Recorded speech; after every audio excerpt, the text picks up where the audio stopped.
Oke teman-teman, cair lagi nih dari aplikasi pinjol tanpa BI checking. Pinjol ilegal data busuk masih bisa cair senilai Rp4.150.000.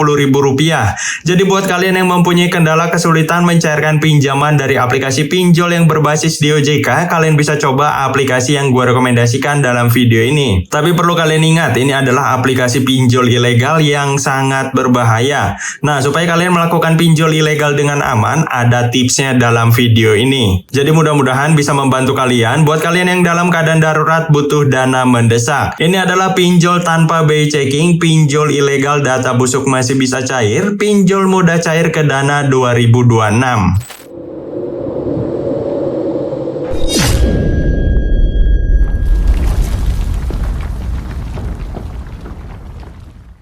Oke teman-teman, kali ini kita sudah berhasil masuk di dalam aplikasi pinjol tanpa BI checking, pinjol ilegal data busuk masih bisa cair. Jadi buat kalian yang lagi kesulitan mencairkan pinjaman dari aplikasi pinjol yang berbasis di OJK, kalian bisa simak video ini sampai selesai. Perlu kalian ingat terlebih dahulu, ini adalah aplikasi pinjol ilegal, yang dimana pinjol ilegal ini sebenarnya sangat berbahaya banget. Nah, supaya kalian bisa melakukan pinjol ilegal dengan aman, sebelum kalian download aplikasinya, kalian itu harus backup data-data penting kalian terlebih dahulu di handphone kalian yang ingin kalian gunakan untuk melakukan pinjol ilegal. Kenapa kayak gitu? Karena ada isunya bahwa aplikasi pinjol ilegal ini akan menyadap handphone kalian. Walaupun mereka tidak mempunyai DC lapangan, tapi itulah hal yang lebih mengerikan. Kalau kalian handphonenya disadap, jika kalian mempunyai kendala dalam proses pembayaran, mereka ini ada kemungkinan akan sebar file-file penting di handphone kalian dan juga telepon ke seluruh kontak. Jadi di sini gue saranin, sebelum kalian download aplikasinya, kalian harus backup data-data penting kalian terlebih dahulu, termasuk seluruh kontak. Ataupun buat kalian yang mempunyai 2 handphone cadangan, kalian bisa isi foto-foto dari Google dan simpan kontak aktif minimal 10 hingga 20 kontak. Jika kalian sudah melakukan hal seperti itu, baru kalian download aplikasinya. Jadi kuncinya sebelum kalian download ya, kalau sudah download ya itu percuma aja. Nah, untuk aplikasinya tampilannya kurang lebih seperti ini, memberikan limit pinjaman tertinggi hingga 5 juta rupiah. Tenor 180 hari, bunga 0,05% per harinya. Nah, untuk ini sih bohong ya, karena biasanya aplikasi pinjol ilegal memberikan tenor tuh singkat banget, sedangkan untuk bunganya bisa 100 hingga 200% dari total pinjaman. Untuk aplikasi pinjol ilegal sendiri aman galbay, karena pihak OJK-nya pun menyarankan untuk menggalbay aplikasi pinjol ilegal. Kenapa kayak gitu? Karena untuk memberantas aplikasi pinjol-pinjol nakal seperti ini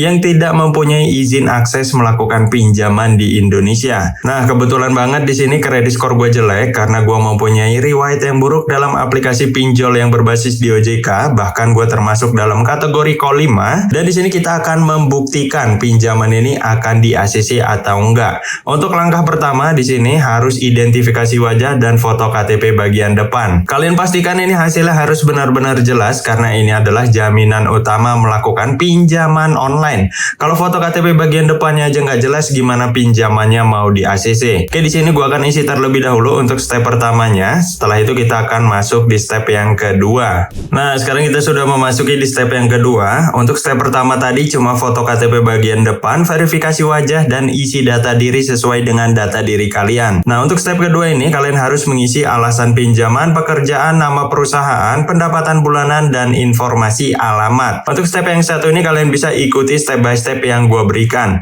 Alasan pinjaman di sini kalian pilih aja untuk biaya kesehatan. Sedangkan untuk pekerjaan ini berlaku buat kalian yang sudah bekerja ataupun tidak bekerja. Kalian ikuti aja saran dari gua. Untuk pekerjaan kalian pilih karyawan swasta. Sedangkan untuk nama perusahaan kalian awali dengan CV ataupun PT. Kalian bisa mencontohnya di Google ya, cari CV ataupun PT yang masih beroperasi hingga saat ini.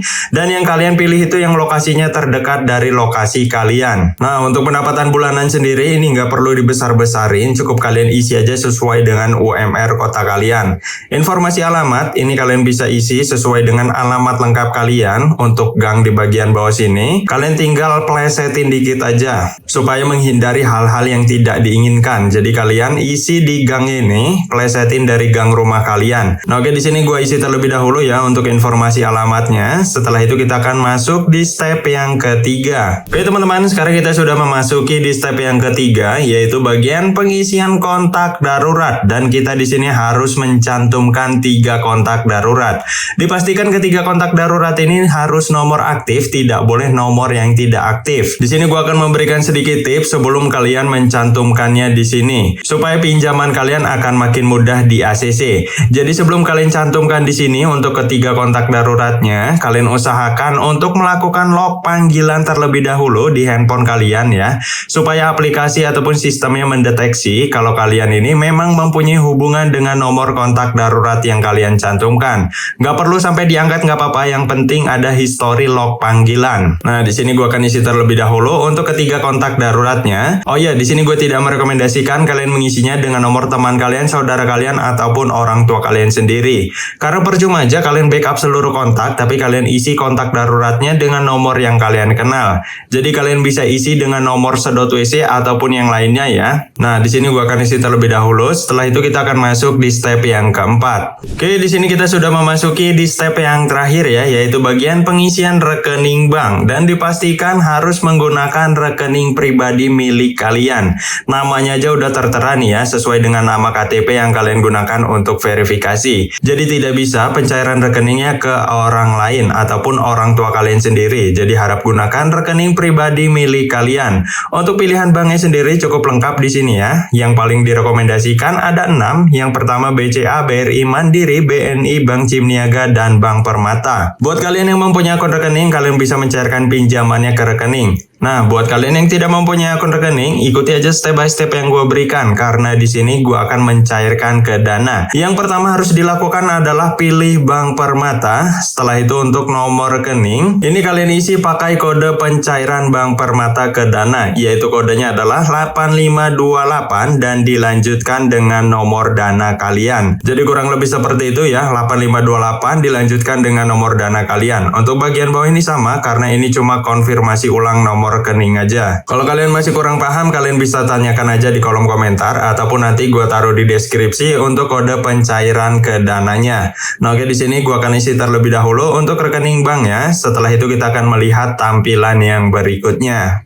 Oke teman-teman, di sini gue mendapatkan limit pinjamannya senilai Rp4.200.000 ya. Padahal di sini kredit skor gue jelek, tapi aplikasi ini masih memberikan limit yang sangat besar banget senilai Rp4.200.000. Nah, untuk memastikan pinjaman ini akan cair atau enggak, kita langsung aja ajukan pinjaman. Oke, di sini submit berhasil, pinjaman telah diajukan. Kita langsung aja lihat ke pesanan pinjaman kita. Nah, seperti yang kalian lihat di sini, pinjaman gue masih sedang diverifikasi senilai Rp4.200.000. Tanggal pengajuan tanggal 19 bulan 5 2026. Sekarang jam 13.42. Kita tinggal nunggu beberapa menit aja, mudah-mudahan pinjaman ini akan cair. Kalau pinjaman ini cair, kalian bisa ikuti step by step yang gue berikan ya, sudah lengkap banget supaya pinjaman kalian juga dicairkan. Oke teman-teman, pinjaman gue telah berhasil dicairkan ya, nggak sampai 30 menit senilai Rp4.200.000 dari solusi Dana. Tanggal pengembalian tanggal 19 bulan 6 2026, jadi temponya cuma sebulan aja. Kesimpulannya adalah aplikasi ini benar, tanpa BI checking data busuk masih bisa cair. Jadi buat kalian yang mempunyai kendala pinjamannya selalu ditolak di aplikasi pinjol yang berbasis di OJK, langsung aja coba aplikasi yang satu ini. Seperti yang kalian lihat di sini, telah berhasil landing juga di Dana gua dari transfer Bank Permata senilai Rp4.150.000. Ya mungkin terkena biaya potongan ya, nggak apa-apa lah, yang penting pinjamannya telah berhasil dicairkan. Nah, buat kalian yang bertanya-tanya aplikasinya namanya apa, aplikasi ini bernama Pinjam Amanah. Kalian bisa temui aplikasi ini di Google Play Store handphone kalian. Sudah terunduh sebanyak 1 juta unduhan, memiliki rating 4,7 dari 80.000 ulasan. Ini adalah solusi ya buat kalian yang pinjamannya selalu ditolak di dalam aplikasi pinjol yang berbasis di OJK. Jadi sebelum terhapus oleh pihak OJK, langsung aja coba aplikasi pinjaman yang satu ini. Disclaimer, tujuan gue membuat video di sini bukan ajakan untuk berhutang dan gue tidak ada kerjasama dengan pihak manapun. Tujuan gue membuat video di sini hanya untuk mengedukasi kalian, dan terutama buat kalian yang beragama Muslim, aplikasi pinjol ini mempunyai bunga bunga, dan bunga ini termasuk dalam kategori riba. Riba adalah dosa besar yang wajib banget kalian hindari. Jadi buat kalian yang dalam keadaan darurat butuh dana mendesak, coba kalian pinjam ke orang terdekat kalian terlebih dahulu. Nah, mungkin sampai sini aja video kali ini. Kalau kalian ada pertanyaan bisa langsung tanyakan di kolom komentar. Sampai bertemu di video selanjutnya. See you next time.